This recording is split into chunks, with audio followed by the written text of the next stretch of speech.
Hello friends, welcome back to our channel. I am educator Sapta Negi और आज हम करने वाले हैं एक और बिजनेस स्टडीज का मॉक। गुड मॉर्निंग एवरीवन, कैसे हैं आप सभी? Hello Divyanshi, good morning. Hello Nikhil, कैसे हैं आप सभी?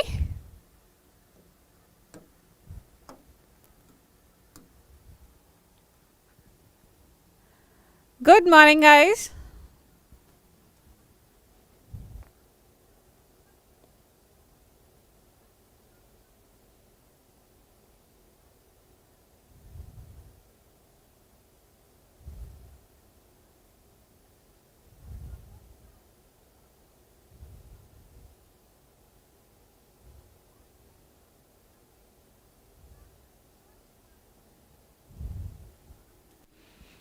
आई एम गुड बच्चा, आप लोग कैसे हो?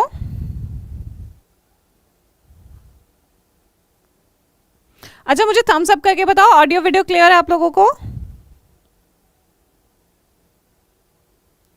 मुझे थम्स अप करके बताओ, ऑडियो वीडियो क्लियर है?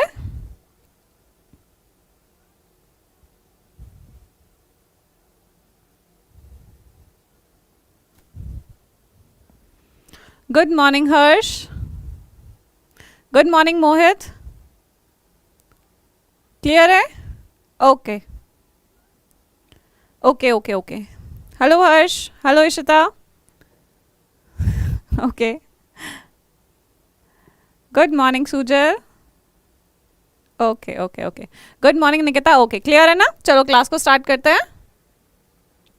जल्दी जल्दी आंसर करना, ठीक है? अब तो आप लोगों को प्रैक्टिस हो जानी चाहिए, एग्जाम में भी आपको जल्दी जल्दी आंसर करना है, कम से कम टाइम कंज्यूम करना है एक क्वेश्चन पे, ठीक है? हेलो प्रवेश, ओके थैंक यू। चलो अब क्वेश्चन का आंसर करेंगे, ठीक है? स्टार्ट करते हैं फर्स्ट क्वेश्चन से। The process by which a manager synchronizes the activities of different department is known as। आपको बताना है वो कौन से वाला प्रोसेस होता है जिससे क्या करता है मैनेजर्स अलग अलग डिपार्टमेंट्स की जो एक्टिविटीज होती हैं उसको क्या करते हैं, सिंक्रोनाइज करके चलते हैं। उस प्रोसेस का नाम क्या होता है? कोऑर्डिनेशन, कोऑपरेशन, ऑर्गेनाइजिंग या फिर सुपरविजन। जल्दी से क्वेश्चन नंबर फर्स्ट का आंसर करेंगे। Good morning Sahil, thank you प्रवेश। अब जरा क्वेश्चन की तरफ देखिए, क्वेश्चन का आंसर करेंगे। Right, very good. इसका करेक्ट आंसर है कोऑर्डिनेशन। कौन से वाला प्रोसेस होता है वो जिसमें क्या करते हैं सारे जो मैनेजर होता है वो सारे अलग अलग डिपार्टमेंट्स की एक्टिविटीज को क्या करता है, सिंक्रोनाइज करके चलते हैं। Very good, right. इसका करेक्ट आंसर क्या है? कोऑर्डिनेशन। Very good guys. चलो नेक्स्ट क्वेश्चन, क्वेश्चन नंबर 2 का आंसर करेंगे अब। Mohammed is selected in Apex Limited as a fresher. Mohammed को क्या किया गया? एज अ फ्रेशर सिलेक्टेड किया गया अपेक्स इंस्टीट्यूट में। He was given the duty of identify requirement of workforce। उनको ड्यूटी किस चीज़ की दी गई है कि वो उनको workforce followed by recruitment, sales, selection, placement, इन सब चीज़ों का ध्यान रखना है। To fill the roles design into the organisation structure, which function of management is perform by Mohammad. आपको बताना है मोहम्मद जो है वो मैनेजमेंट के कौन से वाले फंक्शन को यहाँ पर परफॉर्म कर रहे हैं, कौन से वाले फंक्शन को देखना हमें कि वो वर्कफोर्स को एनालिसिस करेंगे, फॉलोड बाय रिक्रूटमेंट करेंगे, फिर सिलेक्शन करेंगे, placement, promotion, appraisal, training, development, ये सब होगा। तो क्वेश्चन नंबर 2 में जल्दी से आइडेंटिफाई करके बताओ कि कौन से वाला फंक्शन यहाँ पे मोहम्मद जो है वो क्या कर रहे हैं, परफॉर्म कर रहे हैं। क्वेश्चन नंबर 2 का आंसर करेंगे आप सभी। डायरेक्टिंग, कंट्रोलिंग, स्टाफिंग या फिर ऑर्गेनाइजिंग। नेक्स्ट क्वेश्चन का आंसर क्या है? वेरी गुड हर्ष, करेक्ट आंसर है। इसका करेक्ट आंसर क्या है? स्टाफिंग। ये सारी जितनी भी क्वालिटीज, जितने भी एलिमेंट्स बताए गए थे वो किस प्रोसेस के बताए गए थे? स्टाफिंग प्रोसेस के बताए गए थे। वेरी गुड हर्ष। हर्ष ने सबसे पहले आंसर किया, then Nikhil. Very good, right. No Ishita, not directing. क्या है इसका करेक्ट आंसर? स्टाफिंग। स्टाफिंग में करते हैं हम। स्टाफिंग किससे रिलेटेड होता है? हमारे ह्यूमन रिसोर्स से रिलेटेड होता है। Right, very good. Next question, question number 3 को करेंगे। असर्शन रीजन का क्वेश्चन है। Sometimes, however, a person in an organization may play both these roles simultaneously। कभी कभी क्या होता है किसी ऑर्गेनाइजेशन में एक पर्सन को दो अलग अलग रोल्स को प्ले करना पड़ता है। रीजन क्या है इसका? For example, a sales manager is performing a managerial role when he is directing his sales force to meet the organisation's goals, but when he himself is contacting a large customer and negotiating a deal, he is performing a non managerial role. आपको बताना है कि कई बार क्या हो सकता है organisation में कि कोई एक पर्सन दो टाइप के रोल्स परफॉर्म करता है। इन्होंने नीचे रीजन में एग्जांपल दिया है कि हो सकता है मैनेजर एक टाइम पे क्या करे, जब वो अपनी टीम को डायरेक्ट कर रहा है तो वो क्या कर रहा है, वो मैनेजरियल फंक्शन वहाँ पे परफॉर्म कर रहा है, और दूसरा फंक्शन क्या कर रहा है जब वो लार्ज कस्टमर्स के साथ बात कर रहा है, कस्टमर्स के साथ डायरेक्टली बात कर रहा है, वहां पर वो क्या कर रहा है, वो नॉन मैनेजरियल फंक्शन परफॉर्म कर रहा है, यानी कि यहाँ पे वो दो टाइप्स के अलग अलग रोल्स को परफॉर्म कर रहा है। तो आपको बताना है इसका करेक्ट आंसर क्या है। Very good right. हमारी फर्स्ट स्टेटमेंट भी ट्रू है और हमारा रीजन भी क्या है, ट्रू है, और रीजन जो है वो असर्शन को क्लैरिफाई भी कर रहा है। तो इसका करेक्ट आंसर क्या होगा हमारा, option number A. Good morning Divyanshi, right Harsh, right, very good. Hello heartless, heartless अपना नाम लिख लो, राइट, वेरी गुड। इसका करेक्ट आंसर क्या है, ए। Very good. चलो नेक्स्ट क्वेश्चन पे चलते हैं। क्वेश्चन नंबर 4 का आंसर करेंगे। Identify the related significance of staffing. It avoids disruption of work by indicating in advance the shortages of personnel. आपको क्या बताना है इस क्वेश्चन में, सिग्निफिकेंस यानी कि इंपॉर्टेंस बतानी है, किसकी, स्टाफिंग की इंपॉर्टेंस बतानी है इस लाइन को पढ़ के। That it avoids disruption of work by indicating in advance the shortage of personnel. ये वर्क को डिस्टर्ब नहीं होने देता है। कैसे, पहले ये बता देता है कि जो हमारे यहाँ पे कंपनी में कम पर्सनल, लाइक कितने लोगों की जगह अभी खाली है। तो ये कौन से वाले एलिमेंट के अंदर आता है, कौन से वाले इंपॉर्टेंस बता रहे हैं, किसकी, स्टाफिंग की। Building high morale, discovering competent personnel, optimum utilisation of resource, या फिर कंटिन्यूस सर्वाइवल एंड ग्रोथ। हाँ जी मुस्कान, लेंदी क्वेश्चंस आएंगे बट इजी नॉर्मल टाइप के क्वेश्चंस रहेंगे, ठीक है। आई एम गुड, आप कैसे हो। नेक्स्ट क्वेश्चन का आंसर करेंगे, 4th क्वेश्चन का आंसर करेंगे। Good.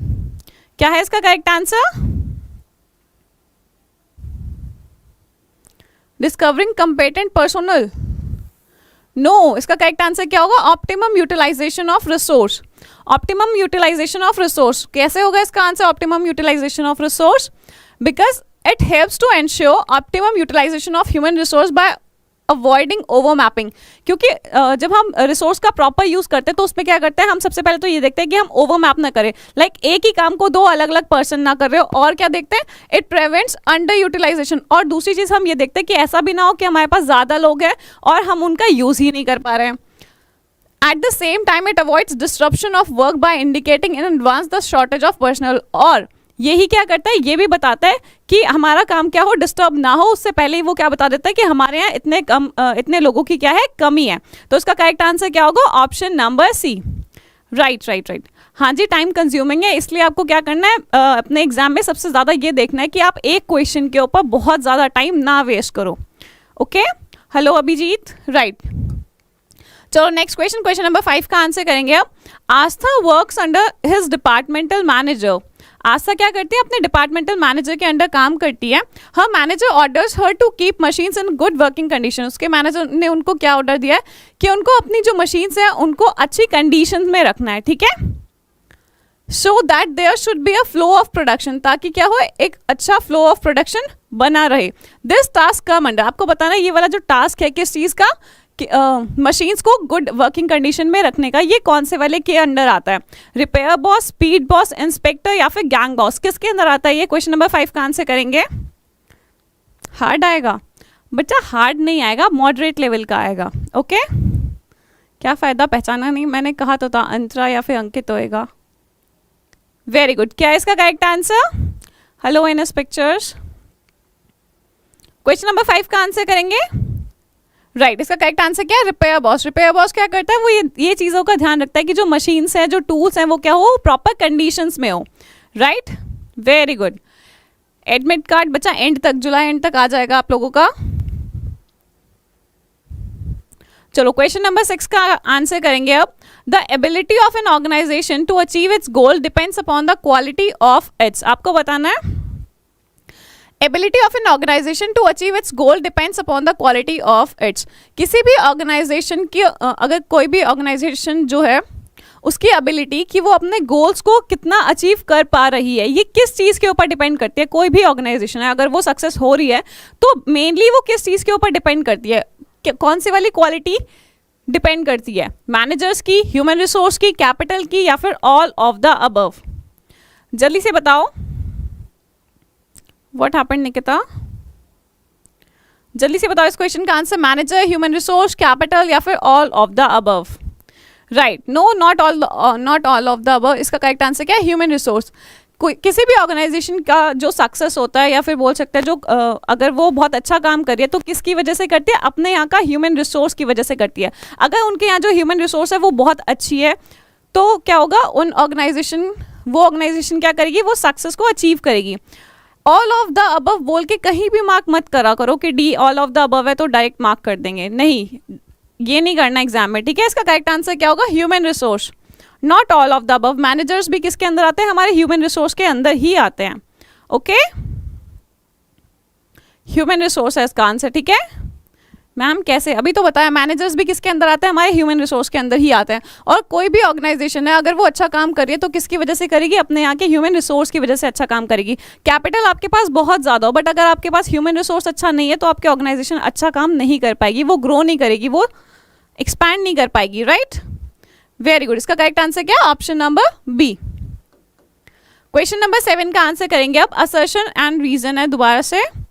Management principles are applied in a static और obsolete manner, absolute manner, they deal with unpredictable human behaviour. जल्दी से क्वेश्चन नंबर 7 का आंसर करेंगे। हाँ जी अभिजीत, कैपिटल इंपॉर्टेंट है बट सिर्फ कैपिटल नहीं बोल सकते हम, एक्चुअल में ये बात करें कि ज़्यादा इंपॉर्टेंट कौन है, जो मैनेजर्स है वो भी ह्यूमन रिसोर्स के अंदर आ जाएंगे। कैपिटल अगर आपके पास बहुत ज़्यादा है भी तब भी आपकी कंपनी बहुत अच्छा काम नहीं कर पाएगी अगर आपका ह्यूमन रिसोर्स अच्छा नहीं है, ओके। जल्दी से इस क्वेश्चन का आंसर बताओ। Hello Mahi, okay. चलो नेक्स्ट क्वेश्चन का आंसर करेंगे, क्वेश्चन नंबर सी। देखो, management principles are applied in a static और एब्सोल्यूट मैनर, ऐसा नहीं होता है। मैनेजमेंट को हम क्या बोलते हैं, मैनेजमेंट को हम आर्ट और साइंस दोनों बोलते हैं, राइट। साइंस इसलिए बोलते हैं क्योंकि मैनेजमेंट के कुछ प्रिंसिपल्स होते हैं जो एज इट इज हम अप्लाई करते हैं, लेकिन इन्होंने बोला है कि मैनेजमेंट के जो प्रिंसिपल होता है वो स्टैटिक वे में नहीं, स्टैटिक वे में अप्लाई नहीं होते हैं, वो डायनामिक वे में अप्लाई होता है। क्योंकि ज़रूरी नहीं है जिस सिचुएशन में उन्होंने प्रिंसिपल्स बनाए हैं वो ही सिचुएशन अब की भी हो, हमें क्या करना पड़ता है, उन प्रिंसिपल्स को अपने अकॉर्डिंग क्या करना पड़ता है, चेंज करना पड़ता है। इसलिए यहाँ पे स्टार्टिंग नहीं आना चाहिए था, यहाँ पे क्या आना चाहिए था, डायनामिक आना चाहिए था, ठीक है। तो प्रिंसिपल्स हम directly as it is apply नहीं करते, इसलिए तो हम मैनेजमेंट को आर्ट भी बोलते हैं, राइट। तो हमारा जो असर्शन है वो क्या है, फॉल्स है। और दे deal with unpredictable human behaviour, ये बिल्कुल करेक्ट है। प्रिंसिपल कहाँ पे किस चीज़ से डील करता है, अनप्रेडिक्टेबल ह्यूमन बिहेवियर। ह्यूमन का जो बिहेवियर होता है वो क्या होता है, अनप्रेडिक्टेबल होता है, आप उसको प्रेडिक्ट नहीं कर सकते, किस सिचुएशन में एक पर्सन कैसे बिहेव करने वाला है ये हमें नहीं पता। तो हमारा रीज़न क्या है, बिल्कुल ट्रू है, तो असर्शन फॉल्स है और रीज़न ट्रू है, तो इसका करेक्ट आंसर क्या है हमारा, option number D. Very good, good morning Krishna, right. इसका करेक्ट आंसर क्या है हमारा, option number D. Very good Sahil, Harsh, Sujal, Muskan, good. चलो नेक्स्ट क्वेश्चन, क्वेश्चन नंबर 8 का आंसर करेंगे अब। Dash are those payments obligations which are due for payment within 1 year, such as bills payable, creditors, outstanding expenses etcetera. Next question का answer करना है आपको। Dash are those payments, वो कौन से वाली पेमेंट्स ऑब्लिगेशंस होती है जो आपको क्या करना पड़ता है, विद इन 1 ईयर आपको पे करना पड़ता है, 1 साल के अंदर अंदर आपको ये सारी पेमेंट्स करनी पड़ती है। हेलो प्रियांशु भटनागर, तो उसको हम क्या बोलते हैं, कौन से वाली पेमेंट होती है वो, इक्विटी, डेट, फाइनेंस या फिर करंट लाइबिलिटीज, क्या बोलते हैं उसको, जल्दी से बताओ। हाँ जी साहिल बोलो, क्या आंसर देखना है, ओके, राइट। इसका करेक्ट आंसर क्या है, option number D, that is current liabilities. क्या बोलते हैं उसको, करंट लाइबिलिटीज बोलते हैं। वेरी गुड, 12th चैप्टर पूरा। ओके सुजल, ओके, देखती हूँ अगर करवाया तो करवा पाऊंगी तो मैं करवा दूंगी, ठीक है, राइट। इसका करेक्ट आंसर क्या है, करंट लाइबिलिटीज, जो हमें क्या करना चाहिए, 1 ईयर के अंदर अंदर क्या करना पड़ता है, उसको पे बैक करना पड़ता है, right, current liabilities. Question number 9 का आंसर करेंगे अब। Dash is the process of setting standards for various business activities, उस प्रोसेस का नाम बता रहा है आपको जिसमें हम क्या करते हैं, अलग अलग स्टैंडर्ड्स फिक्स करते हैं, किसके लिए, बिजनेस की अलग अलग एक्टिविटीज के लिए हम स्टैंडर्ड्स फिक्स करते हैं, उसको हम क्या बोलते हैं, सिंप्लीफिकेशन, स्टैंडर्डाइजेशन, गैंग बॉस या फिर फटीग स्टडी। जल्दी से बताओ इस क्वेश्चन का answer. Hello everyone, hello Priyanshu, चलो अच्छा बेसिक से पढ़ा दो एंटरप्रेन्योरशिप, ओके। चलो इस क्वेश्चन का आंसर करो। Question number 9, dash is the process of setting standards for various business activities, उसको हम क्या बोलते हैं, स्टैंडर्डाइजेशन बोलते हैं, राइट, उसको हम क्या बोलते हैं, स्टैंडर्डाइजेशन। इसमें बिजनेस के अंदर जितनी भी एक्टिविटीज होती हैं हम उनसे उस एक्टिविटीज को करने से पहले ही क्या करते हैं, अपना स्टैंडर्ड फिक्स करते हैं कि जितनी भी एक्टिविटीज हम आगे करने वाले हैं वो सब इस स्टैंडर्ड के अकॉर्डिंग करेंगे। Okay, very good, very good, clear revision, very good Sujal, right. चलो नेक्स्ट क्वेश्चन का आंसर करेंगे अब। Question number 10, which of the following is a key to build lasting relationship with consumer. आपको बताना है अगर आप चाहते हो कि आपका कंज्यूमर के साथ बहुत अच्छा रिलेशन बना रहे तो कौन से वाला कौन सी उसकी की क्या होती है, अगर आप चाहते हो कि आपके कंज्यूमर क्या रहे, आपके साथ लाइफ टाइम तक बने रहे, आपका रिलेशनशिप अच्छा बना रहे। Price of the product, need recognition, customer satisfaction या फिर quality of the product. Okay okay okay Sahil, मैं क्वेश्चन अच्छे लेके आती हूँ, आपको एग्जाम क्लियर करना है सबको, ठीक है। ओके ओके प्रवेश, थैंक यू। चलो आंसर बताओ। राइट, हेलो खुशी, राइट, किस चीज़ का ध्यान रखना पड़ता है हमें, कस्टमर सेटिस्फैक्शन का ध्यान रखना पड़ता है। अगर हमारे कस्टमर सेटिस्फाइड हैं तो आपका जो रिलेशन है कस्टमर्स के साथ वो क्या बनेगा, बहुत अच्छा रहेगा और वो लॉन्ग टाइम तक भी रहेगा। Right, very good, very good, very good. चलो नेक्स्ट क्वेश्चन, क्वेश्चन नंबर 11 का आंसर करेंगे अब। It is not always true that just because a plan has worked before it will work again. Identify the related limitation of planning. आपको बताना है ये हमेशा true नहीं होता कि अगर कोई प्लान जो है वो पहले काम कर गया था तो वो इस बार भी काम कर जाएगा। राइट, तो आपको बताना है कौन से वाला लिमिटेशन यहाँ पर प्लानिंग का है। क्या बताना है, कौन से वाला लिमिटेशन यहाँ पर प्लानिंग का है। Okay Sahil, okay,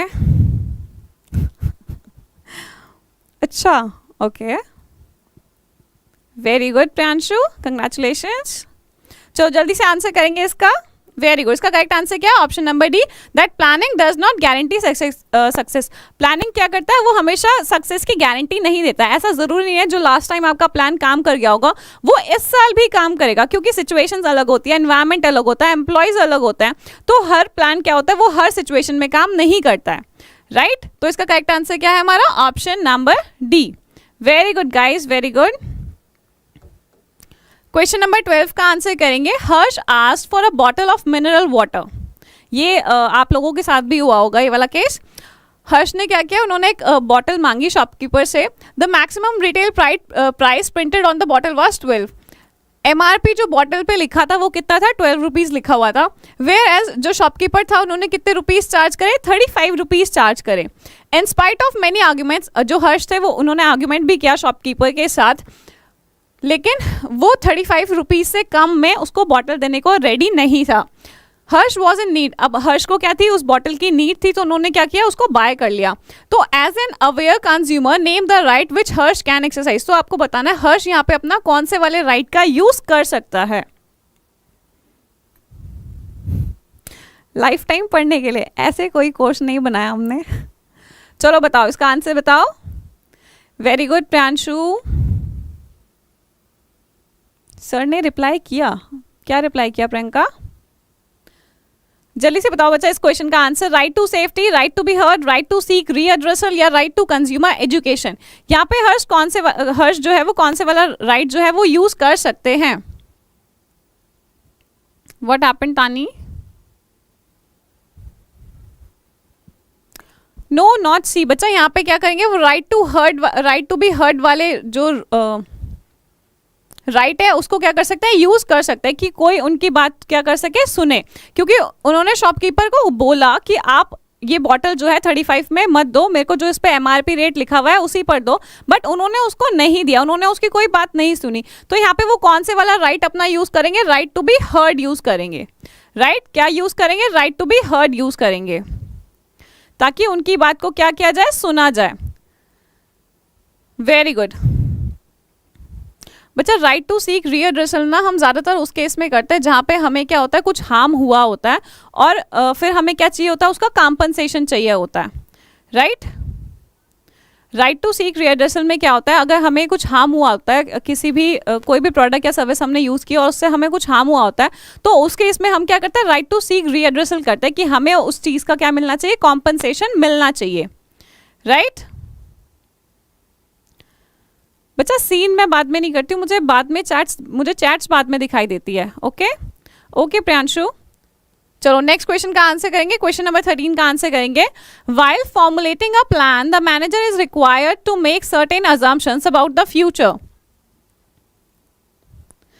What are these assumptions called? आपको बताना है while formulating a plan बनाते time manager is required to make certain assumptions। Manager को क्या करना पड़ता है, कुछ assumptions करने पड़ते हैं फ्यूचर के बारे में। आपको बताना है इन assumptions को हम क्या बोलते हैं। मैनेजर को क्या करना पड़ता है, कुछ चीज़ें अज्यूम करके चलनी पड़ती है, क्योंकि जब तक वो चीज़ें अज्यूम नहीं करेंगे तो वो प्लान नहीं बना सकते। तो कुछ चीज़ों को अज्यूम करके वो क्या करता है, वो प्लान को बनाते हैं।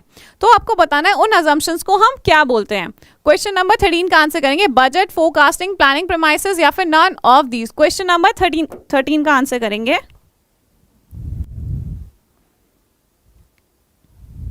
Very good. इसका करेक्ट आंसर क्या है, प्लानिंग प्रेमाइसिस। क्या बोलते हैं उनको, प्लानिंग प्रेमाइसिस बोलते हैं। वो सारे अजम्पशंस जो कोई भी प्लान बनाने से पहले एक मैनेजर करता है उनको क्या बोलते हैं हम, प्लानिंग प्रेमाइसिस बोलते हैं। क्या बोलते हैं, प्लानिंग प्रेमाइसिस बोलते हैं। Very good right. चलो नेक्स्ट क्वेश्चन पे चलते हैं। क्वेश्चन नंबर 14 का आंसर करेंगे। Identify the importance of management. Each department and employees is govern by pre determined standards which are well coordinated with one another। Next question का answer करेंगे। Identify the importance of management. Each department and employee is govern by pre determined standards which are well coordinated with one another. आपको बताना है जितने भी department होते हैं वो क्या होता है, डिपार्टमेंट और एम्प्लॉय क्या करते हैं, प्री डिटर्मिन्ड स्टैंडर्ड्स के अकॉर्डिंग काम करते हैं और एक दूसरे को कोऑर्डिनेट करके चलते हैं।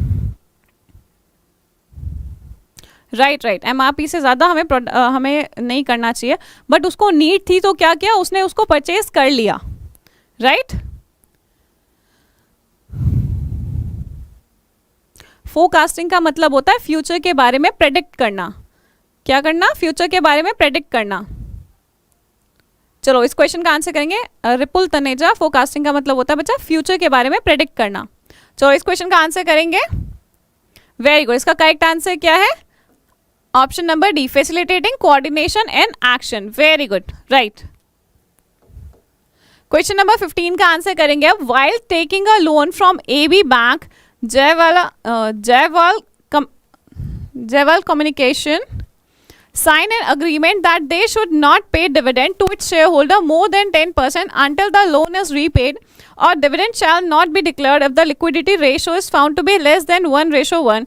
Identify the factor related to dividend decision being described in the above case। आपको क्या बताना है, जब AB लिमिटेड क्या कर रहे थे, बैंक से लोन ले रहे थे, तो उस टाइम पे क्या हुआ, जयवाल कम्युनिकेशन ने एक अग्रीमेंट साइन किया जिसमें क्या लिखा हुआ था कि आप 10% से ज़्यादा जो है वो डिविडेंड नहीं दे सकते जब तक क्या करोगे, आप अपना लोन को रीपे नहीं करोगे, और dividend shall not be declared, और डिविडेंड आप तब तक नहीं दे सकते अगर आपका लिक्विडिटी रेशो क्या होगा, 1:1 से कम होगा।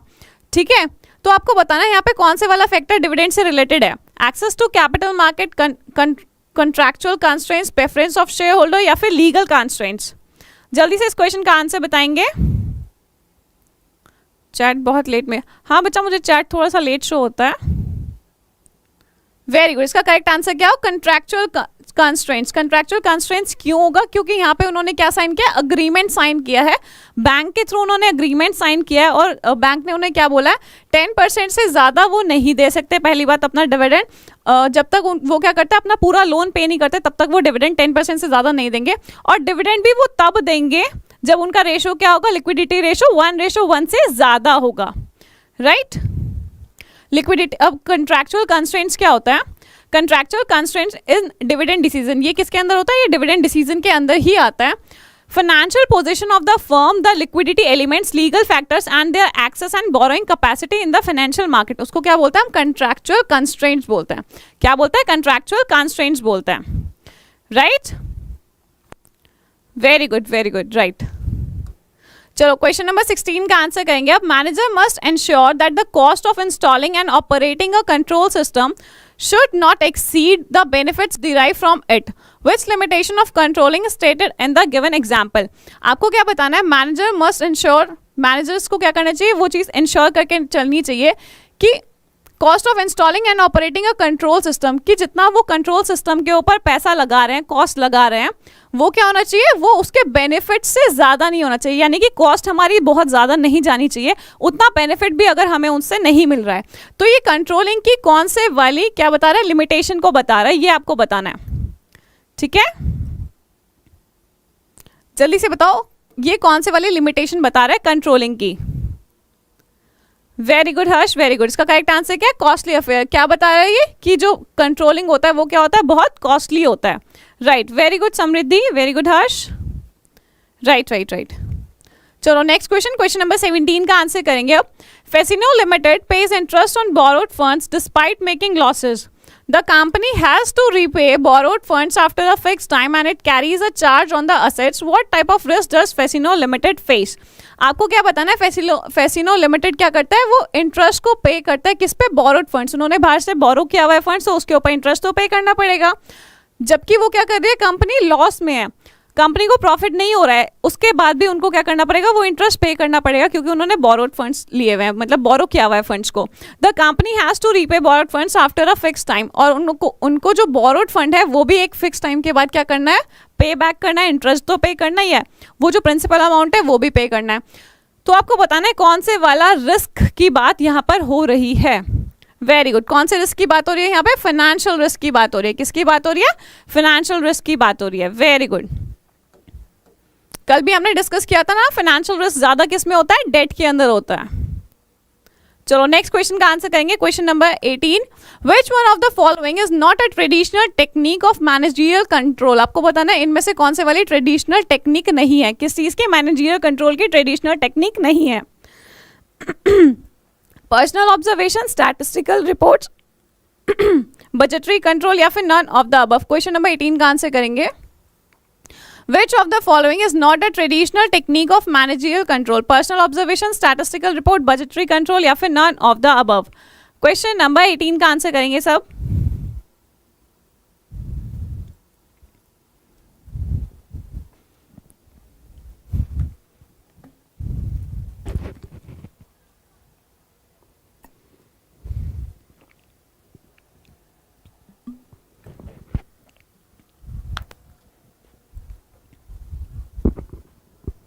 वेरी गुड, क्या है इसका correct answer,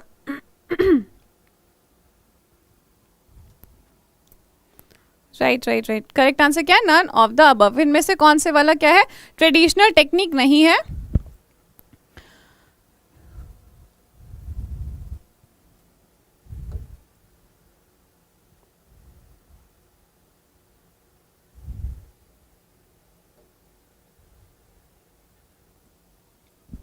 accounts, okay okay okay. चलो नेक्स्ट क्वेश्चन का आंसर करेंगे, क्वेश्चन नंबर 19 का आंसर करेंगे अब।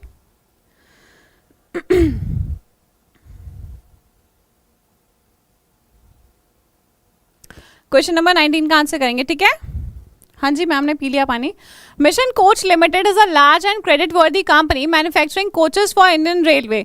मिशन कोच क्या करता है, इंडियन रेलवे के लिए कोचेस बनाता है। It is now wants to export these coaches. अब वो क्या करना चाहता है, एक्सपोर्ट भी करना चाहता है कोचेस को अदर कंट्रीज में, and decide to invest new high tech machines. और उसके लिए क्या चाहिए, उन्हें नई नई हाईटेक मशीन्स चाहिए। Since the investment is large, it requires long term finance. It decide to raise funds by issuing equity shares. The issue of equity shares involve a huge flotation cost. अगर उन्हें shares issue करना है उसके लिए भी flotation cost काफ़ी लगती है। तो to meet the expenses of flotation cost the company decide to tap the money market.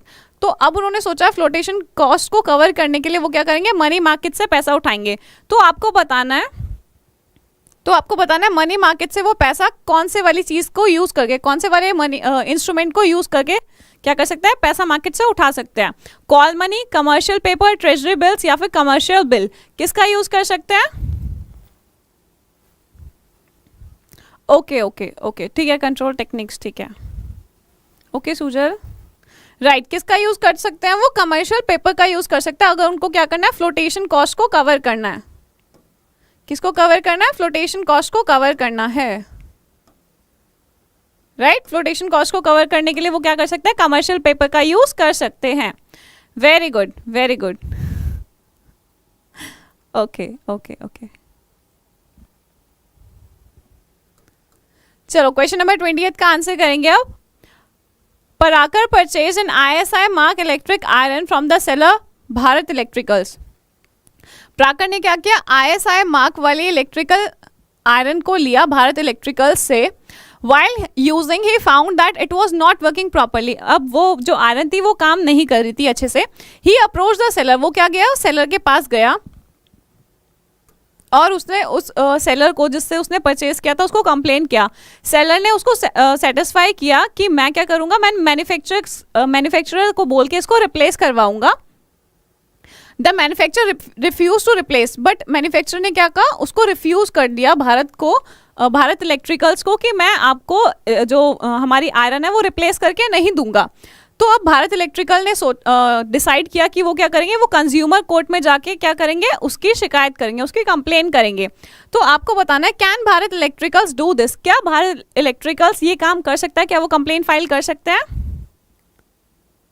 हाँ जी अंतरा, ओके अंतरा आ गई क्लास में, वेरी गुड हर्ष, वेरी गुड। क्या कर सकता है, वेरी गुड समृद्धि, वो फाइल नहीं कर सकते। अब जरा बताओ क्यों नहीं फाइल कर सकता, वो कंप्लेन क्यों नहीं फाइल कर सकता? ओके ध्रुवी, हाँ जी फाइल नहीं कर सकता। मुझे ये रीज़न भी बता दो वो फाइल क्यों नहीं कर सकते, भारत इलेक्ट्रिकल्स जो है वो कंप्लेन फाइल क्यों नहीं कर सकते, जल्दी से बताइए।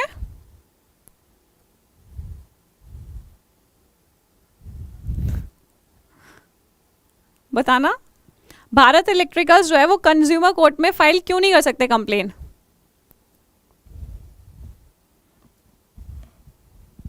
Very good Samriddhi, very good, because he is not a consumer. According to जो हमारा एक्ट है कंज्यूमर प्रोटेक्शन एक्ट, उसके अकॉर्डिंग कंप्लेन कौन फाइल कर सकता है, जो उस प्रोडक्ट का क्या होता है, कंज्यूमर होता है। और कंज्यूमर उस केस में कौन है, जो उस प्रोडक्ट को डायरेक्टली यूज कर रहा है। क्योंकि भारत इलेक्ट्रिकल्स ने वो आयरन परचेज क्यों किया था, फर्दर सेलिंग के लिए परचेज किया था, इसलिए वो क्या होगा, वो कंज्यूमर नहीं होगा। फाइल कंप्लेन कौन कर सकता है, जो उसको डायरेक्टली यूज करने वाला है। Right Harsh, because he is not a consumer. Very good, right, very good ma'am. What happened Sujal, right Kiran, वो कंज्यूमर नहीं है। Very good Antara, very good. चलो नेक्स्ट क्वेश्चन, क्वेश्चन नंबर 21 का आंसर करेंगे। Detailed plans of action are prepared under financial planning, what benefits this result in. आपको बताना है कि डिटेल प्लान बनते हैं किसके अंदर, फाइनेंशियल प्लानिंग करते टाइम क्या बनाते हैं हम, डिटेल प्लान बनाते हैं। तो आपको उसके बेनिफिट्स बताना है, उसके बेनिफिट्स क्या होते हैं, डिटेल प्लान बनाने के बेनिफिट्स क्या होता है वो बताना है, ठीक है। राइट, कमर्शियल पर्पस के लिए यूज किया था, इसलिए वेरी गुड समृद्धि, इसलिए वो क्या कर सकता है, वो कंप्लेन फाइल नहीं कर सकता। Reducing waste, reducing duplication of efforts, reducing gaps in planning, या all of the above. Question number 21 का आंसर करेंगे।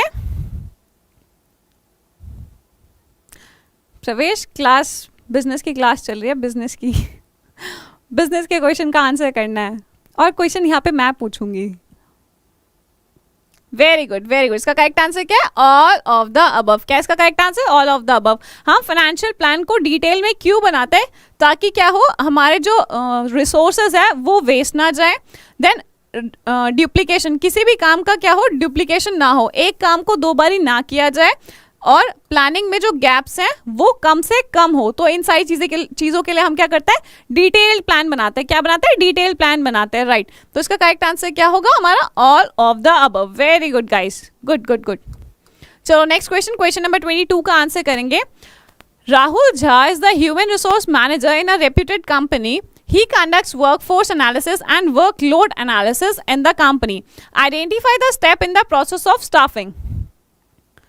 आप मेरा आंसर नहीं देखते? नहीं साहिल, देखती हूँ मैं, सारे बच्चे अच्छा आंसर कर रहे हैं। ओके, जल्दी से बताओ। Rahul Jha is the human resource manager. Rahul क्या है, ह्यूमन रिसोर्स मैनेजर है रेप्यूटेड कंपनी के। वो क्या करता है, वो वर्कफोर्स एनालिसिस और वर्कलोड एनालिसिस दोनों काम करते हैं। आपको बताना है ये कौन से वाला स्टेप है स्टाफिंग का, man power planning, selection, recruitment, या फिर नन ऑफ द अबव। जल्दी से बताएंगे।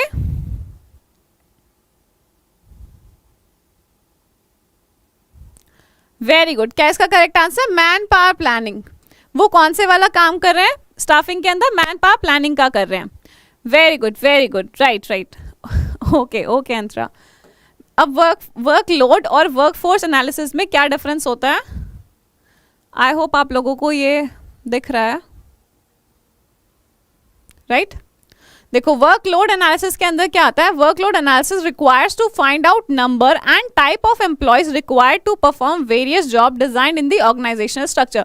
वर्कलोड एनालिसिस के अंदर हम क्या करते हैं, हम ये देखते हैं we requires to find out number and type of employees. हम ये देखते हैं कि हमें कितने नंबर मतलब कितने लोग और किस टाइप के लोग हमें अपने ऑर्गेनाइजेशन के अंदर चाहिए, कौन कौन से चाहिए।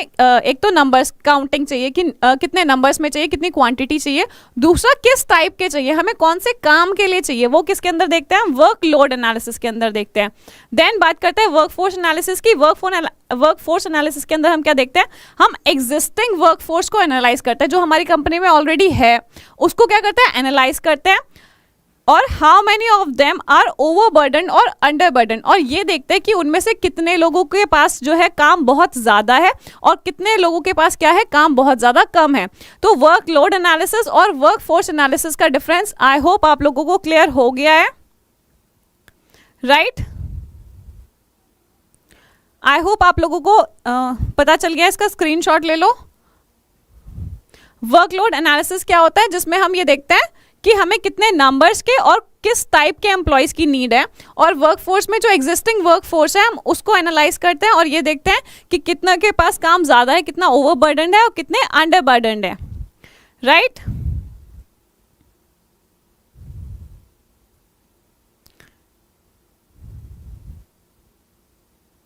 ओके क्लियर है, ओके चलो नेक्स्ट क्वेश्चन का आंसर करेंगे। Question number 23।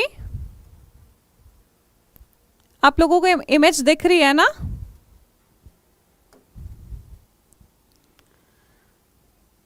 मैम सर ने रिप्लाई किया, क्या रिप्लाई किया है प्रियंका, किस क्वेश्चन का रिप्लाई किया है मुझे भी बताओ। Marketing, planning, product designing and development, branding, आपको क्या बताना है, इन तीनों को इधर मैच करना है, ठीक है। Marketing planning providing basis for distinguishing the product of a firm with that of competitor, specifying the action programs to achieve different objectives, making the product attractive to the target customers। जल्दी से इस question का answer करेंगे, जल्दी से match करके बताएंगे क्या है इसका correct answer. Marketing, planning, product designing and development और ब्रांडिंग।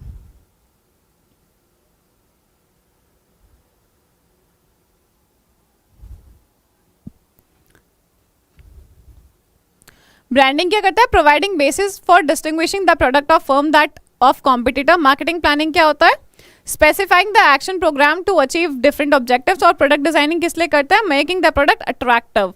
तो करेक्ट ऑप्शंस क्या है इसके, फर्स्ट का बी, सेकंड का सी और थर्ड का A, B C and A. Option number B is correct, very good, B, हाँ जी बी करेक्ट है, right, option number B is correct, very good. Question number 24 का आंसर करेंगे अब। असर्शन एंड रीजन का क्वेश्चन है। A consumer can file a complaint in district forum, एक consumer क्या कर सकता है, डिस्ट्रिक्ट फोरम में कंप्लेन फाइल कर सकता है। देन रीजन क्या है, अ complain can be file in district forum when the claim does not exceed 25 lakh. जल्दी से इस क्वेश्चन का आंसर करेंगे। अच्छा मैम आंसर मालूम नहीं है, कोई बात नहीं, नेक्स्ट क्वेश्चन का आंसर करेंगे। Question number 24, a consumer can file a complaint in a district forum, क्या एक कंज्यूमर जो है अपने डिस्ट्रिक्ट फोरम में कंप्लेन फाइल कर सकता है। देन रीजन क्या है हमारा, complain can be file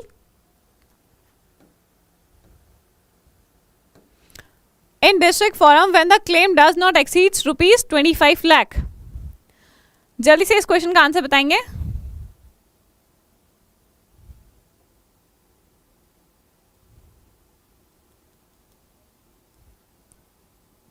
very good, very good, क्या इसका correct answer, A is true but reason is false. Very good, very good. First जो स्टेटमेंट है हमारी, जो असर्शन है वो क्या है, ट्रू है। कंज्यूमर क्या कर सकता है, डिस्ट्रिक्ट फोरम में जाके अपनी कंप्लेन को फाइल कर सकता है, और डिस्ट्रिक्ट फोरम में कंप्लेन इन्होंने लिखा है कि 25 लाख से ज़्यादा नहीं होनी चाहिए, ये क्या है, फॉल्स स्टेटमेंट है। कितना होना चाहिए, डिस्ट्रिक्ट फोरम में आप 1 करोड़ तक का क्या कर सकते हो, कंप्लेन फाइल करवा सकते हो। तो सेकेंड स्टेटमेंट क्या हो गई हमारी, रीजन क्या हो गया, फॉल्स हो गया। तो A is true but reason is false, right, very good. Question number 25 का आंसर करेंगे अब। असर्शन रीजन है दोबारा से, to be successful a firm needs to take sound decision with controllable factors while keeping the environmental factors in mind.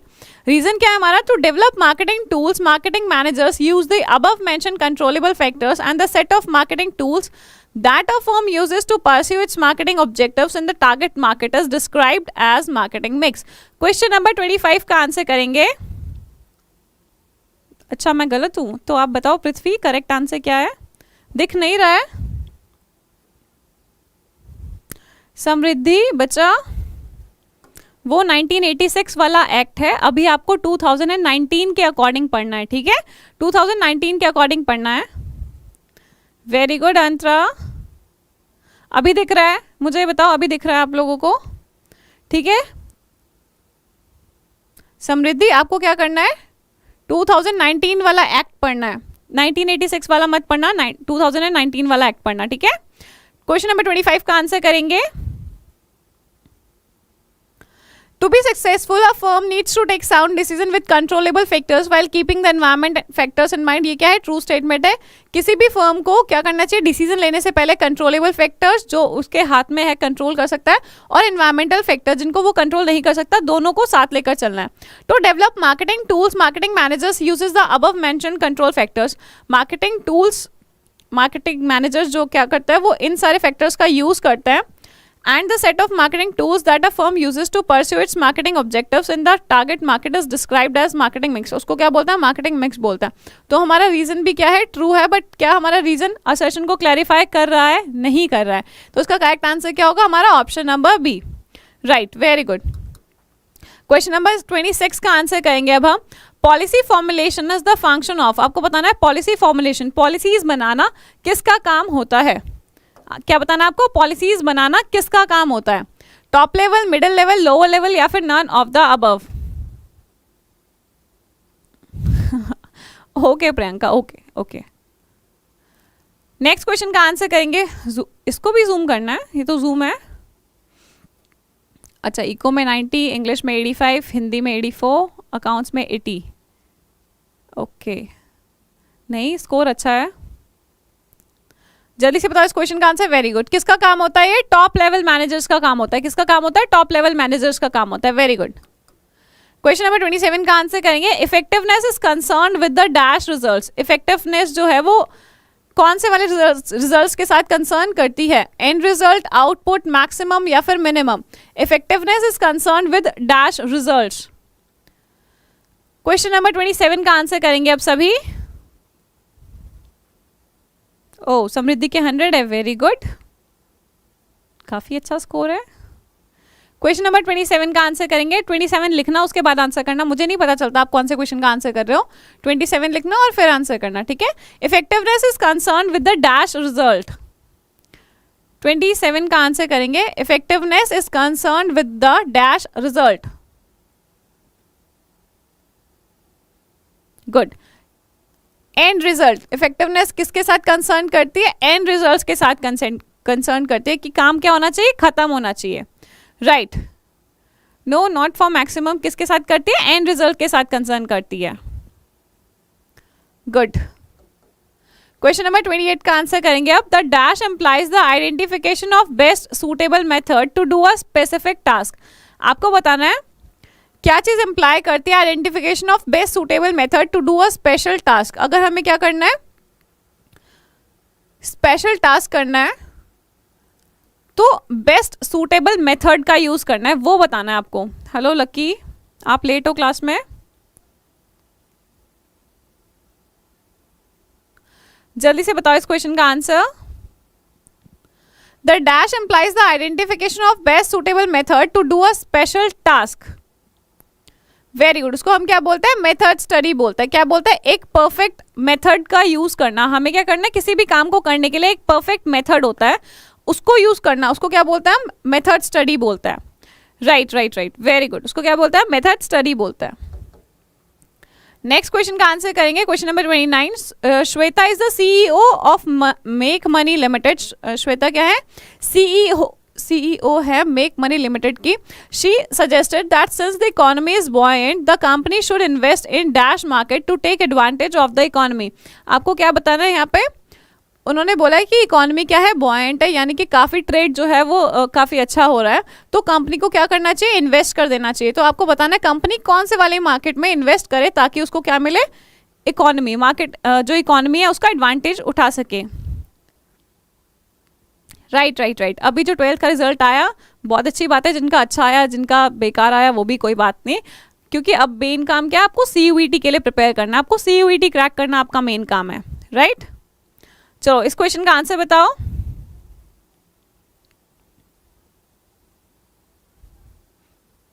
जल्दी से बताओ इसका करेक्ट आंसर। कौन से वाले मार्केट में उनको क्या करना चाहिए, इन्वेस्ट करना चाहिए, प्राइमरी मनी कैपिटल या फिर सेकेंडरी मार्केट, किसके अंदर करना चाहिए उनको। क्वेश्चन नंबर 29 का आंसर करेंगे।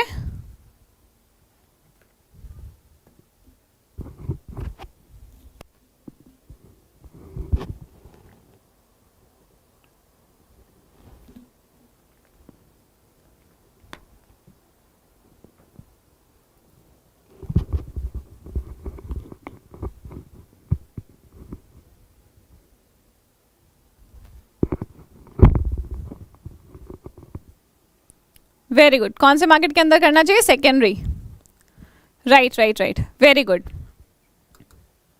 नेक्स्ट क्वेश्चन का आंसर करेंगे। Business environment is complex as it comprises of dash factors affecting business at the same time. आपको बताना है business environment is complex as it comprises of dash factor. Business environment को हम क्या बोलते हैं, कॉम्प्लेक्स बोलते हैं। क्यों, क्योंकि उसके अंदर कौन कौन से फैक्टर्स होते हैं वो बताना आपको। सिंपल, इंटर रिलेटेड, कॉम्प्लेक्स या फिर dynamic. It comprises of dash factors affecting business at the same time. जल्दी से बताओ इस क्वेश्चन का answer. Because it consist of, question number 30 का आंसर करेंगे। Business environment is complex as it comprises of dash factors. किस type के factors होते हैं उसमें,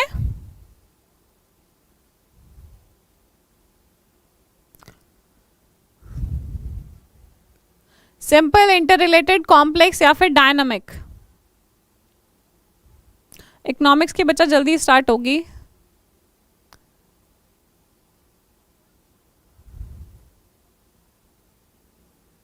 inter related factors, complex, dynamic, simple.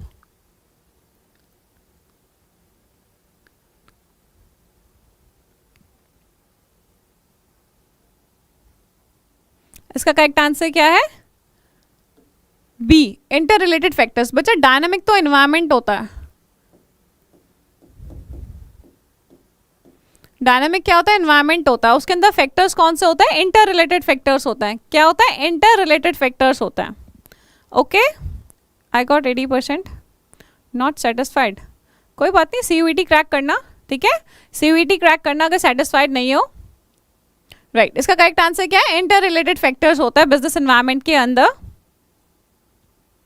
Right. हाँ जी, हाँ जी अंतरा, माइक्रो से ही स्टार्ट करेंगे। हाँ जी, बी ही है इसका करेक्ट आंसर। क्वेश्चन नंबर 31 का आंसर करेंगे अब। Name the function of management which involve setting objectives and developing appropriate courses of action to achieve these objectives. ठीक है, name the functions of management which involve setting objectives and developing appropriate course of action to achieve these objectives. उस function का नाम बताना आपको जिसमें हम क्या करते हैं, कंपनीज के ऑब्जेक्टिव्स को सेट करते हैं, राइट। क्या नहीं बताया बच्चा, अभिजीत, पृथ्वी, क्या पूछ रहे हो आप, क्या बताना है। Okay okay Priyanka, okay Antara. चलो इस क्वेश्चन का आंसर बताएंगे। कौन से वाला फंक्शन होता है मैनेजमेंट का जिसमें हम क्या करते हैं, ऑब्जेक्टिव्स को सेट करते हैं, develop appropriate course of action to achieve these objectives. Question number 31 का आंसर करेंगे। उसको क्या बोलते हैं हम, डायरेक्टिंग, ऑर्गेनाइजिंग, प्लानिंग या फिर स्टाफिंग, जिसमें हम अपने ऑब्जेक्टिव्स को सेट करते हैं, अप्रोप्रिएट कोर्स ऑफ एक्शन को क्या करते हैं, डेवलप करते हैं। प्लानिंग बोलते हैं बच्चा उसको, प्लानिंग। क्या बोलते हैं उसको, प्लानिंग बोलते हैं, right, very good. Question number 32 का आंसर करेंगे। Banking sector reforms have led to easier credit terms and better services, it is a part of dash environment. आपको बताना है बैंकिंग सेक्टर क्या कर रहा है, वो बहुत सारे रिफॉर्म्स लेके आ रहा है अपने अंदर, जिससे कि क्या हो गया, ये इजी हो गया है क्रेडिट लेना, बैंक से क्या लेना, क्रेडिट लेना क्या हो गया, बहुत ज़्यादा ईजी हो गया है। तो ये किस टाइप से है, कौन से वाला एनवायरनमेंट है, आपको ये बताना है। नहीं बच्चा, कंप्यूटर साइंस का अभी तो नहीं चल रहा है। ओके ओके ओके, अब ज़रा पढ़ाई पे ध्यान दो। क्वेश्चन नंबर 32 का आंसर करो। कौन से वाला एनवायरनमेंट है ये? Very good. कौन से वाला एनवायरनमेंट है? इकोनॉमिक एनवायरनमेंट है। किस चीज़ की बात हो रही है कि जो क्रेडिट टर्म्स है वो क्या हो गया है, बहुत ईजी हो गया है, बहुत लाइक अब उतना कॉम्प्लेक्स नहीं रहा है। अब आपको इजीली क्या मिल सकता है? क्रेडिट मिल सकता है। तो ये कौन से वाला एनवायरनमेंट है? कौन से वाला एनवायरनमेंट के अंदर आता है? ये इकोनॉमिक एनवायरनमेंट के अंदर आता है। इकोनॉमिक एनवायरनमेंट के अंदर क्या आता है? जितना भी मनी से रिलेटेड चीज़ें होती है वो सब किस में आती है? हमारी इकोनॉमिक एनवायरनमेंट में आती है, राइट, नॉट सोशल। किसके अंदर आती है? इकोनॉमिक एनवायरनमेंट के अंदर आती है, राइट, वेरी गुड। चलो क्वेश्चन नंबर 33 का आंसर करेंगे। Primary aim of financial management is to, आपको बताना है प्राइमरी एम क्या होता है फाइनेंशियल मैनेजमेंट का। Maximize share holder wealth, wealth maximizing concept, maximization of the market value of equity shares, या फिर all of the above. Okay okay Sahil, thank you. Okay Antara. Computer science Abhijit अभी तो नहीं होएगा आई थिंक। ओके चलो next question का answer दो। सीमा बच्चा क्या पूछना है आपको? जल्दी से बताओ इस क्वेश्चन का answer. Primary aim of financial management क्या होता है? Very good. प्राइमरी एम क्या होता है? ये सारे के सारे क्या है? मैनेजमेंट के प्राइमरी है। तीनों चीजें एक ही बात बता रहे हैं।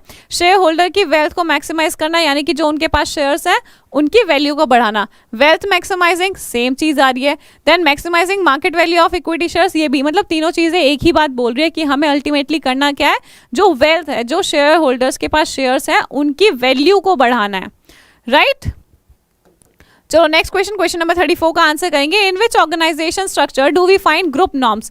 हमें किस टाइप की ऑर्गेनाइजेशन में क्या मिलता है? ग्रुप नॉर्म्स मिलते हैं। क्या मिलता है? ग्रुप नॉर्म्स मिलते हैं। कौन से वाली ऑर्गेनाइजेशन स्ट्रक्चर में? क्या बताना है? स्ट्रक्चर के बारे में बताना है। क्वेश्चन नंबर 34 का आंसर करेंगे। फॉर्मल, इनफॉर्मल स्ट्रक्चर, बोथ, या फिर नॉन ऑफ द अबव। हमें ग्रुप नॉर्म्स कहां पर मिलते हैं वो बताना है। कौन से वाले ऑर्गेनाइजेशन के स्ट्रक्चर में हमें क्या मिलता है? ग्रुप नॉर्म्स मिलते हैं।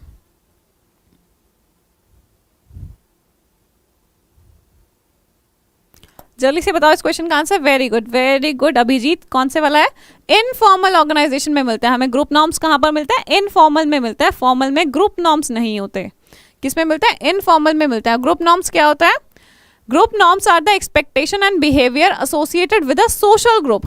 किसके साथ एसोसिएट करता है? ये सोशल ग्रुप। और सोशल ग्रुप आप फॉर्मल ऑर्गेनाइजेशन में नहीं बनाते हो। फॉर्मल यानी कि जहाँ पे क्या होता है, स्केलर चेंज चल रहा है, रूल्स एंड रेगुलेशंस होता है। बट यहाँ पे बात किसकी हो रही है? इनफॉर्मल की, ग्रुप नॉर्म्स की बात हो रही है। वो क्या होता है? एक्सपेक्टेड बिहेवियर होता है। किससे रिलेटेड? सोशल ग्रुप से रिलेटेड, लाइक नेशनैलिटी होगी, ऑर्गेनाइजेशन हो गया, या स्पोर्ट्स टीम हो गया, राइट। ये किसके अंदर आता है? हमारा इनफॉर्मल के अंदर आता है, राइट। किसके अंदर आता है? इनफॉर्मल के अंदर आता है। क्वेश्चन नंबर 35 का आंसर करेंगे आप। माधवी टुक हर डॉटर किया for shopping to lifestyle. Madhavi अपनी डॉटर को कहाँ लेके गई है? अपनी डॉटर किया को शॉपिंग करने लेके गई। To buy a dress for her birthday party. She was delighted when on payment of dress she got a bag along with the dress free of cost. वो बहुत ज्यादा खुश हो गई जब उन्होंने क्या खरीदा? एक ड्रेस खरीदा अपनी बेटी के लिए, और साथ में उनको क्या मिला? एक बैग फ्री मिला। Identify the technique. अब आपको बताना है यहाँ पे सेल्स प्रमोशन की कौन सी वाली टेक्निक को यूज किया गया है। एडमिट कार्ड साहिल नेक्स्ट वीक तक हम एक्सपेक्ट कर सकते हैं कि आ जाए, मतलब जुलाई एंड तक तो आ जाएगा, ठीक है, जुलाई एंड तक आ जाएगा। कौन से वाला है ये? Very good right. कौन से वाला कॉम्बिनेशन है? प्रोडक्ट कॉम्बिनेशन है। प्रोडक्ट कॉम्बिनेशन क्यों है? क्योंकि एक तो यहाँ पे एक्स्ट्रा प्रोडक्ट आपको मिला है, बट प्रोडक्ट जो मिला है वो कैसा मिला है? वो अलग मिला है। तो जिसमें अलग प्रोडक्ट हमें मिलता है उसको हम क्या बोलते हैं? प्रोडक्ट कॉम्बिनेशन बोलते हैं। क्या बोलते हैं? प्रोडक्ट कॉम्बिनेशन बोलते हैं, राइट। इसका करेक्ट आंसर क्या है हमारा? Option number C. Very good. Next question, question number 36 का आंसर करेंगे। Sushmita purchase a bottle of cough syrup. Sushmita ने क्या किया है? एक कफ सिरप की बॉटल को परचेज किया from local medical shop. Information provided on the bottle was not clear. तो जो बॉटल के ऊपर इन्फॉर्मेशन लिखी होती है ना कि आप कौन कौन इसको ले सकता है, कितने कौन से इंग्रेडिएंट्स इसके ऊपर है, वो इन्फॉर्मेशन क्या थी? उसके क्लियर नहीं थी, क्लियरली लिखी हुई नहीं थी। एडमिट कार्ड साहिल एंड तक, जुलाई एंड तक आ जाएगा, ठीक है। तो आपको बताना है she was allergic to some ingredients. वो क्या थी? उस कफ सिरप के अंदर जो इंग्रेडिएंट्स थे उससे उसको क्या थी? कुछ एलर्जीज थी।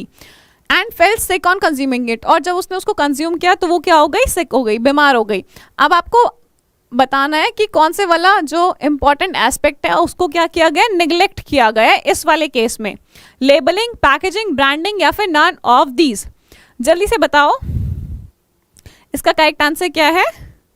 Very good. क्या चीज निग्लेक्ट की गई है, लेबलिंग को निग्लेक्ट किया गया, क्योंकि लेबल के ऊपर क्या होना चाहिए, सारे इन्फॉर्मेशन क्लियरली विजिबल होनी चाहिए कि इसके अंदर कौन कौन से इंग्रेडिएंट्स है, कौन इसे कंज्यूम कर सकता है, कौन नहीं कर सकता, किस टाइप से करना है। तो क्या चीज गलत थी उसमें, लेबलिंग निग्लेक्ट की गई थी। Hello Kamlesh, right right right, labelling, very good. Okay चलो नेक्स्ट क्वेश्चन पे चलते हैं। Question number 37, mega industry is a company dealing in office furniture. Mega industry क्या करती है, ऑफिस फर्नीचर में डील करते हैं, लाइक वो ऑफिस के फर्नीचर बनाती है। The company choose to diversify its operation. अब कंपनी क्या कर रही है, उस अपने ऑपरेशन को डाइवर्सिफाई करने का मतलब क्या होता है, चेंज करना चाहती है अपने काम को, टू इम्प्रूव इट्स ग्रोथ, ताकि क्या हो, उसकी जो ग्रोथ है वो इम्प्रूव हो, मार्केट शेयर बढ़े उनका।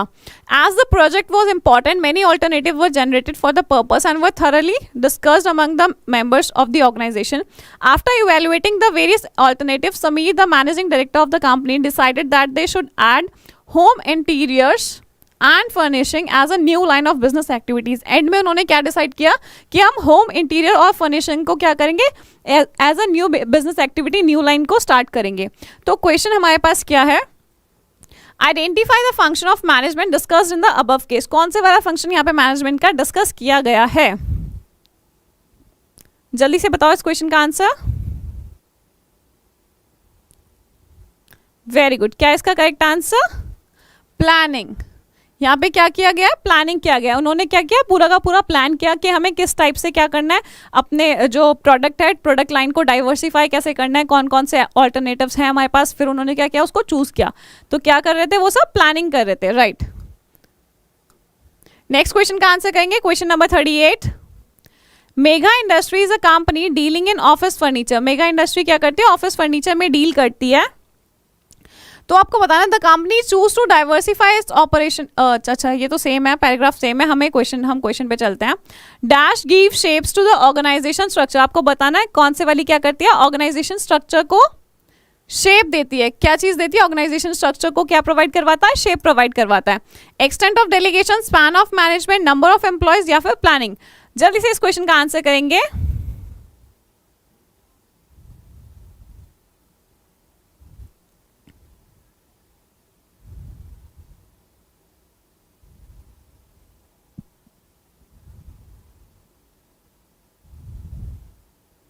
Okay Antara, what happened, right. इसका करेक्ट आंसर क्या है, span of management. Very good. क्या है इसका correct answer, span of management. कौन सी चीज ऑर्गेनाइजेशन किसी भी ऑर्गेनाइजेशन के स्ट्रक्चर को शेप देती है, span of management, right. Very good. Next question, question number 39 का आंसर करेंगे। हमारा पैराग्राफ सेम है तो हम क्वेश्चन पे आएंगे सीधा। Name the framework which the diversify organisation should adopt. आपको बताना है कौन से वाला फ्रेमवर्क यूज करना चाहिए डाइवर्सिफाई ऑर्गेनाइजेशन को। जल्दी से बताओ नेक्स्ट क्वेश्चन का आंसर।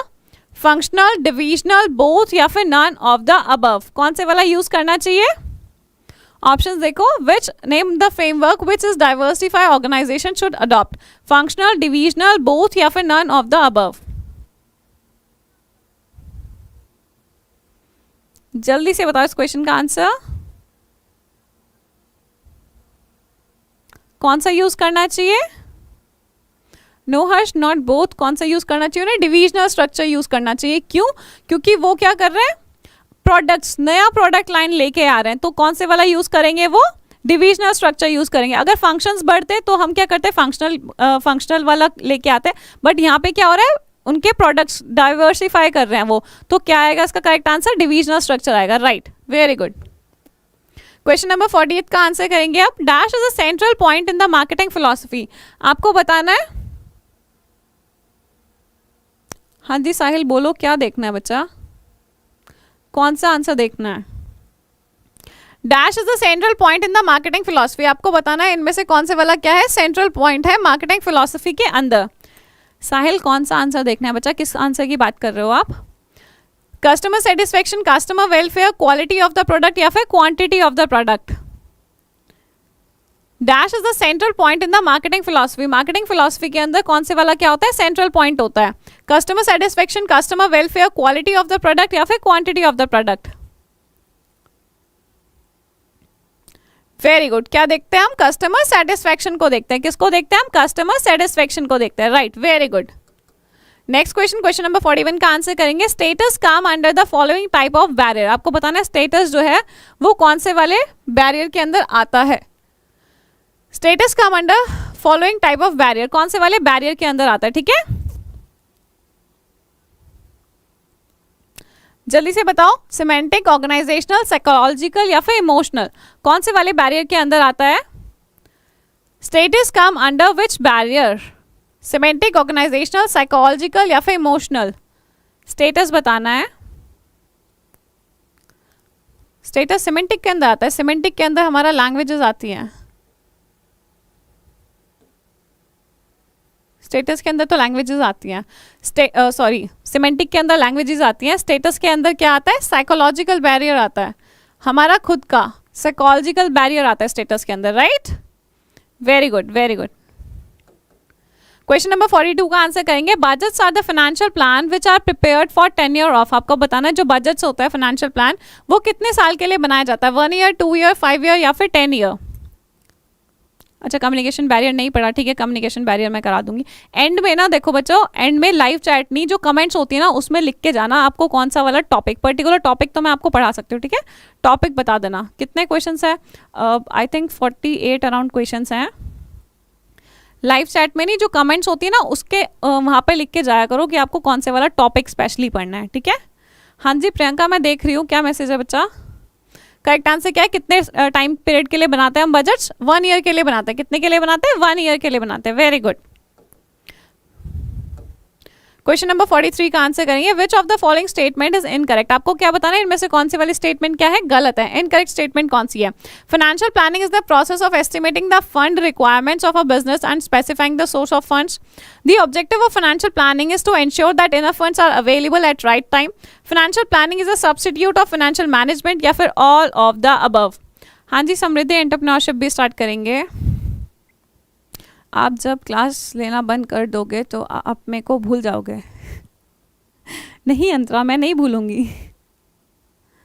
हाँ हाँ सूजन, मैं कमेंट्स देखती हूँ।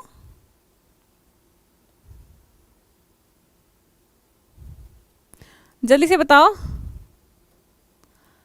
हाँ जी प्रियंका, अच्छी बात है, अपनी फीलिंग्स बताना अच्छी बात है। Very good. जल्दी से बताओ इस क्वेश्चन का आंसर कौन से वाला गलत है?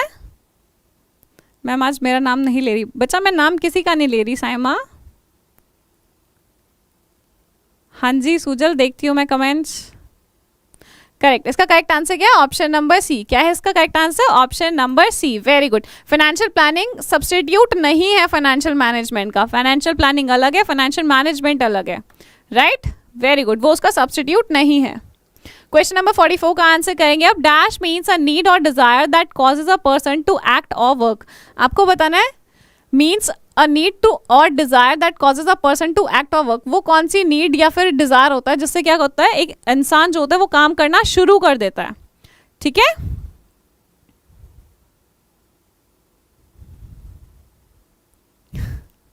जल्दी से बताओ।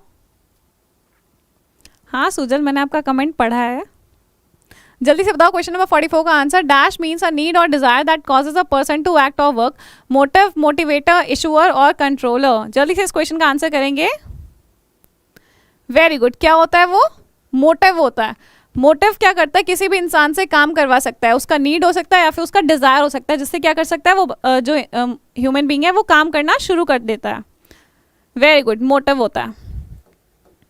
क्वेश्चन नंबर 45 का आंसर करेंगे। In Dell Limited, all the employees take things easy and are free to approach anyone for minor queries and problems. This has resulted in everyone talking to each other and thus resulting in inefficiency in the office. It has also resulted in loss of secrecy and confidential information being leaked out. What system do you think the manager should adopt to improve communication? इस company में क्या हो रहा है, कोई भी employ किसी से भी बात कर रहा है, किसी भी डिपार्टमेंट से बात कर रहा है, किसी भी लेवल ऑफ मैनेजमेंट से बात कर रहा है, जिससे क्या हो रहा है, इनएफिशिएंसी आ रही है और क्या हो रहा है, जो कॉन्फिडेंशियल इन्फॉर्मेशन है वो क्या हो रही है, बढ़ रही है, वो कॉन्फिडेंशियल नहीं रह पा रही है. तो आपको बताना है यहाँ पे मैनेजर जो है वो कौन से वाले सिस्टम को, कौन से वाले कम्युनिकेशन सिस्टम को उसको यूज करना चाहिए. Grapevine, inverted V, chain network या फिर ऑप्शंस बी एंड सी. जल्दी से बताओ. Very good. Right, grapevine क्या है, इनफॉर्मल है. आपको बताना है उसको कौन से वाला यूज करना चाहिए. बच्चा क्या आंसर कर रहे हो, क्वेश्चन तो पढ़ो. What system do you think the manager should adopt, उसको कौन से वाला अडॉप्ट करना चाहिए. ग्रेप वाइन तो ऑलरेडी चल रहा है इस ऑर्गेनाइजेशन में, अडॉप्ट कौन सा चाहिए, अडॉप्ट कौन सा करना चाहिए. Right, Nikhil is right. और उससे पहले भी एक स्टूडेंट ने अच्छा दिया था, Harshit is right. Option both option B and C, inverted V और चेन नेटवर्क, उनको यूज करना चाहिए, अडॉप्ट करना चाहिए. ग्रेप वाइन तो ऑलरेडी चल रहा है, यहाँ पे सब एक दूसरे से बात कर रहे हैं, ग्रेप वाइन तो चल रहा है. राइट, चलो. इन्वर्टेड वी वाला पता ना आपको कौन से वाला कम्युनिकेशन होता है. इन्वर्टेड वी, इन्वर्टेड वी ऐसे कम्युनिकेशन होता है.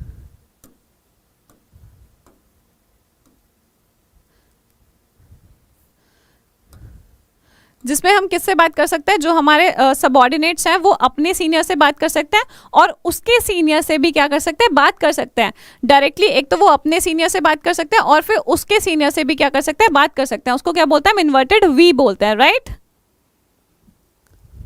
What happened Sujal.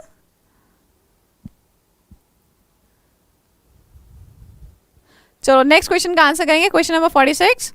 As an employee of an automobile company, Pratul has always been lazy and evasive. In order to change his behavior, his boss decided to give him an incentive. Identify the feature of motivation being described in the above line. आपको बताना है as an employ Pratul क्या करता है, वो बहुत ज़्यादा lazy है. In order to change his behaviour, उसके बिहेवियर को चेंज करने के लिए उसके बॉस ने क्या डिसाइड किया कि वो उसको इंसेंटिव्स प्रोवाइड करवाएंगे. तो आपको बताना है कौन से वाला मोटिवेशन, यहाँ पे किस वाले मोटिवेशन की बात की जा रही है. That motivation is an internal feeling, motivation produce goal oriented behaviour, motivation is a complex process या फिर नन ऑफ द अबव. पूरी बुक पढ़ ली फिर भी ये क्वेश्चन नहीं आए, समझ में नहीं आया, या फिर क्या किया, कौन से वाली बुक पढ़ी थी. अगर ये नहीं कर पा रहे हो आप तो कौन से वाली बुक पढ़ी है प्रवेश आपने. Very good. इसका करेक्ट आंसर क्या है, नो. पैराग्राफ को देख के बोलना है आपको, पैराग्राफ को देख कर बताना है. नो निकिता, नॉट ए बच्चा, नो. इसका करेक्ट आंसर क्या है, B. That motivation produce goal oriented behaviour. यहाँ पे कौन सा वाला मोटिवेशन वो देना चाहता है, मोटिवेशन देना चाहता है ताकि वो क्या करना शुरू कर दे, जो वो लेजीनेस है उससे उसको छुटकारा मिल जाए और वो काम करना शुरू कर दे. इट मीन्स वो गोल की बात कर रहे हैं कि गोल जो हमारी कंपनीज के गोल है वो हम अचीव कर सके. राइट, क्या कर सके, गोल अचीव कर सके. नहीं नहीं, नॉन फाइनेंशियल इंसेंटिव नहीं सुजल. बात यहाँ पे क्या हो रहा है कि मोटिवेशन की बात हो रही है. कौन से वाले मोटिवेशन की बात यहाँ पे चल रही है. मोटिवेशन प्रोड्यूसेस गोल ओरिएंटेड बिहेवियर. मोटिवेशन क्या कर रहा है, गोल ओरिएंटेड बिहेवियर यहाँ पे लेकर आ रहे हैं. राइट, बी ऑप्शन होगा. Okay, glucose. ग्लूकोज आपका नाम क्या है, ओरिजिनल नेम क्या है. ओके, समझ आ गया ना. None of the above financial incentive, non financial incentive. हाँ जी, मोटिवेशन नॉन फाइनेंशियल इंसेंटिव्स भी है, दैट इज करेक्ट. बट यहाँ पे क्या है इसका आंसर, व्हाट हैपेंड अंतरा. चलो क्वेश्चन नंबर 47 का आंसर करेंगे आप. Identify the level at which the directing function takes place in the organisation. आपको बताना है डायरेक्टिंग फंक्शन जो है वो कौन से वाली प्लेस, ऑर्गेनाइजेशन में कौन से वाली प्लेस पर डायरेक्टिंग फंक्शन परफॉर्म किया जाता है. टॉप लेवल, मिडिल, लोअर या फिर all of the above. Glucon D. Okay Antara, चलो इस क्वेश्चन का आंसर बताओ. जो डायरेक्टिंग वाला फंक्शन है वो कहाँ पर परफॉर्म किया जाता है.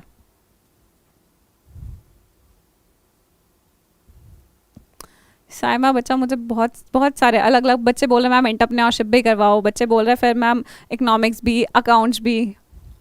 अभी देखते हैं, मैं आपको बता दूंगी जब भी होगा ना, स्टार्ट करेंगे, वैसे स्टार्ट तो करना ही है बट मैं बता दूंगी आपको, ठीक है। राइट, इसका करेक्ट आंसर क्या है? All of the above.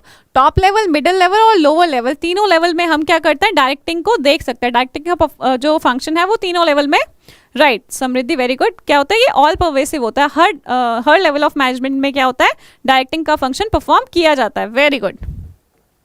Question number 48 का आंसर करेंगे। These needs are most basic in the hierarchy of motivation theory and corresponding to primary needs. आपको बताना है ये वाली जो नीड्स होती है ये क्या होती है, सबसे बेसिक नीड्स होती है हायरार्की में, हायरार्की ऑफ मोटिवेशन थ्योरी में, and corresponding to primary needs. और उसको क्या बोलते हैं, प्राइमरी नीड्स भी बोल सकते हैं, बेसिक नीड्स भी बोल सकते हैं, ठीक है। तो अब आपको बताना है सेल्फ एक्चुअलाइजेशन नीड्स होती हैं वो बेसिक फिजियोलॉजिकल नीड्स होती है, सिक्योरिटी नीड्स होती है, या फिर बिलोंगिंगनेस नीड्स होती है। सबसे बेसिक वाली कौन सी होती है?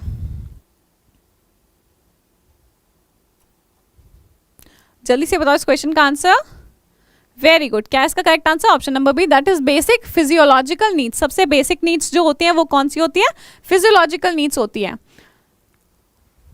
मैस्लो की जो हायरार्की थ्योरी थी, मैस्लो की मोटिवेशन थ्योरी, नीड थ्योरी, तो उसके अंदर क्या आता है, ये वाला जो ग्राफ है इसको देखना। सबसे पहले क्या आता है, बेसिक जिसको बोलते हैं वो क्या आता है, फिजियोलॉजिकल नीड्स होती हैं। क्या बोलते हैं उसको? फिजियोलॉजिकल, जो सबसे बेसिक होता है, जो हर किसी को सबसे पहले चाहिए होता है, जिसके अंदर क्या आता है हमारा एयर, वाटर, फूड, शेल्टर। हमें क्या मिलना चाहिए? खाना, पानी, शेल्टर होना चाहिए, क्लोथ्स मिलने चाहिए। तो ये क्या होता है, ये बेसिक नीड्स होती हैं, सबसे नीचे फर्स्ट लेवल होता है। उसके बाद आते हैं किस पे? सेफ्टी नीड्स पे। सेफ्टी नीड्स के अंदर क्या आता है? पर्सनल सिक्योरिटी हो गया, एम्प्लॉयमेंट, हमें जॉब मिलना चाहिए, परमानेंट जॉब मिलना चाहिए, पर्सनल सिक्योरिटी होनी चाहिए, रिसोर्सेज, हेल्थ, प्रॉपर्टी, ये सब किसके बाद आता है? बेसिक नीड्स को कन्वर्ट, बेसिक नीड्स जब हमें मिल जाती है उसके बाद क्या आता है? सेफ्टी नीड्स आती है। उसके बाद आता है कहीं लव एंड बिलोंगिंगनेस। फिर क्या आता है हमारे अंदर? लव, फ्रेंडशिप और intimacy, family, sense of connection. तो ये सब क्या आता है जब हमारी ये वाली स्टेजेस पूरी हो जाती हैं, बेसिक और सेफ्टी वाली नीड्स जब पूरी हो जाती है, उसके बाद हम लव एंड बिलोंगिंगनेस के ऊपर जाते हैं। इसके बाद क्या आता है हमारा? एस्टीम नीड्स आती हैं। एस्टीम नीड्स के अंदर हम क्या लेना चाहते हैं? हमें रिस्पेक्ट चाहिए, सेल्फ एस्टीम चाहिए, स्टेटस चाहिए, रिकग्निशन चाहिए, स्ट्रेंथ चाहिए, फ्रीडम चाहिए। ये सब किसके अंदर आता है? एस्टीम नीड्स के अंदर आता है।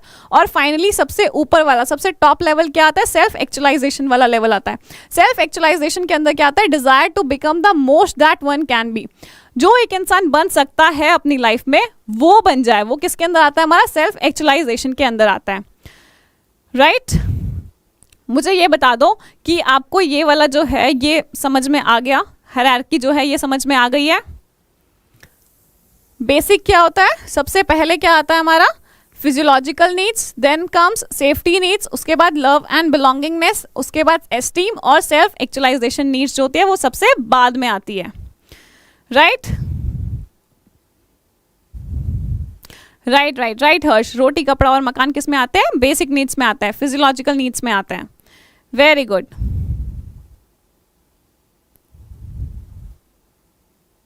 हाँ, सारे के सारे यहाँ जम कर जाते हैं। पहले बेसिक नीड्स और सेफ्टी नीड्स को पूरा करते हैं, ठीक है। पहले बेसिक नीड्स और सेफ्टी नीड्स को पूरा करता है, ये थर्ड स्टेयर होती है, थर्ड वाला स्टेप होता है ये, राइट। वेरी गुड, अच्छी बात है।